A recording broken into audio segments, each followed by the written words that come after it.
Hi guys, so this is the first video for this week's topics, which is about the US President and Congress and the war on terrorism.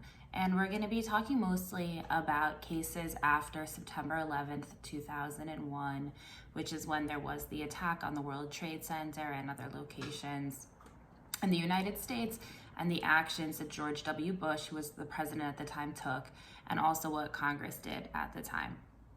So a lot of this is going to focus on the military camp at Guantanamo Bay.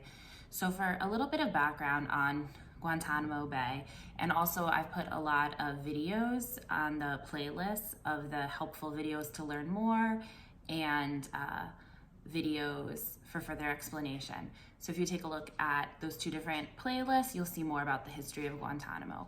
But really briefly, in 1903, at the end of a war between Spain and the United States made an agreement with Cuba, which was, in a process which was not at that point independent.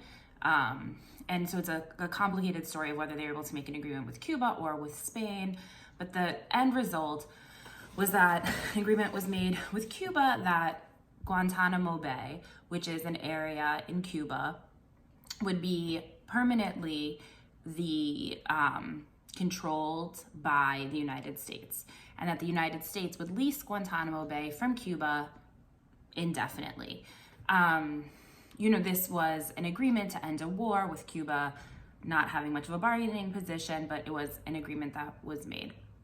So Cuba never became a territory of the United States, Guantanamo Bay never became a territory of the United States, but what ended up happening was that the US could use it indefinitely. And the United States wanted it because strategically, if there were further fights against Spain or other people coming from Europe, it was a good strategic base to be able to have a military camp and military supplies and your ships and things like that.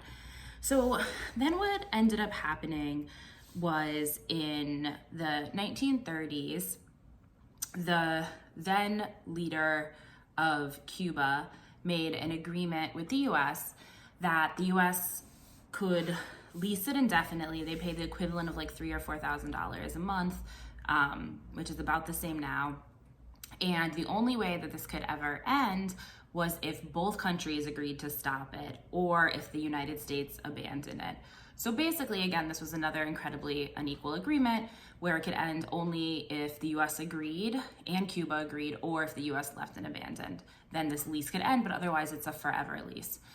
So what you have happening is that after the Cuban Revolution and Fidel Castro, and in the late 1950s, Cuba demanded the return of Guantanamo Bay. They said that all the other agreements had been made under duress, they weren't fair agreements, and also this land did belong to Cuba. Everyone believed it belonged to Cuba, and they didn't want the US military having their force here anymore. And the United States said, no, this is our land, we made a forever agreement. And that's still where we are today. That hasn't changed in the past 70 years. The US sends checks to Cuba every year. Cuba doesn't cash them. There's a big movement in Cuba to have the United States leave, saying that you can't have a forever lease, that's not a legally valid thing, that there should be other ways to terminate it, including however much payments the United States wants, but that another country shouldn't just be able to have a lease of your land forever. And if you go to Cuba, you'll see that there's lots of signs saying, to get the US military out of Guantanamo Bay.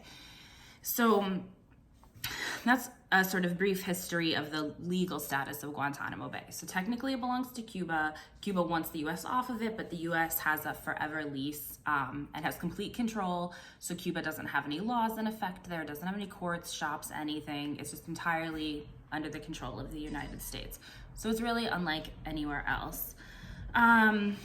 It held military equipment for a long time. In the 1990s, if people wanted to get refugee status in the United States and were HIV positive, they were held indefinitely on Guantanamo Bay.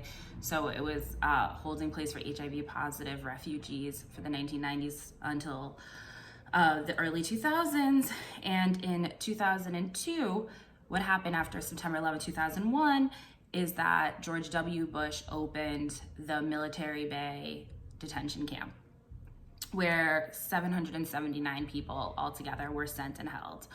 Now, although there's arguments that these are incredibly dangerous people, Lots of studies and reviews have shown, and everybody agrees with this, that about 80% of the people there were captured for bounties. And so what the US did was they put up posters all over saying that if you hand us someone who's fighting against the United States, who's part of this war on terrorism, which we're going to get to in a minute, if you give it to us, you get a bounty of about $5,000. So about 80% of the people at Guantanamo Bay were captured by Pakistani and Afghan bounty hunters and paid $5,000. And today, Guantanamo Bay still has 40 people. They're still being held indefinitely. Barack Obama tried to close Guantanamo Bay. He reduced the number of people there from 245 to 41. A lot of those people were cleared for release and just didn't have anywhere to go because they can't go back to their countries. They'd likely be executed. And so lots of people at Guantanamo Bay were and still are just sitting there because there's nowhere else for them to go.